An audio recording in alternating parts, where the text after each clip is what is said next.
वळूयात पुढील बातमीकडे। अलवडी गावात भूस्खलनाचा धोका वाढलाय। जिल्हाधिकाऱ्यांकडून नागरिकांना स्थलांतर करण्याचे आदेश देण्यात आले। सातारा जिल्हाधिकाऱ्यांकडून धोकादायक ठिकाणांची पाहणी करण्यात आलेली आहे। आमच्या गावाच्या डाव्या साईडला एक स्लाइडिंग वरचा डोंगर आहे, तो घसरून खाली आलाय आणि बरेचशा भेगांना 7-8 घरांना भेगा पडल्यात।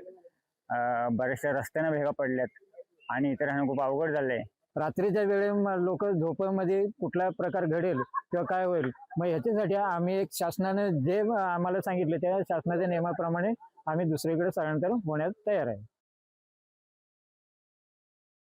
घरांना तडे गेलेले आहे, त्याच्यात वाढ होण्याची शक्यता आहे, कारण आज दिवसभरामध्ये त्यामध्ये वाढ झालेली आहे। पाऊस अद्यापर्यंत थांबलेला नाही आणि त्यामुळे धोका रात्री वाढण्याची शक्यता लक्षात घेऊन या भागातील या गावातील सर्व लोकांना वाचवण्यासाठी आणि जीविताचं रक्षण करण्यासाठी टेम्पररी शिफ्टिंग ज्याला म्हणतो आपण, तात्पुरतं स्थलांतर आपण पाटेघर मध्ये किंवा सज्जनगडच्या पायथ्याला जिथे आपल्याला 2 हॉल मिळत आहेत त्या ठिकाणी आपण करतोय आणि उद्या सकाळी परत येऊन पाहणी केली जाईल आणि प्रसंगानुसार वेगळे निर्णय घेतले जातील।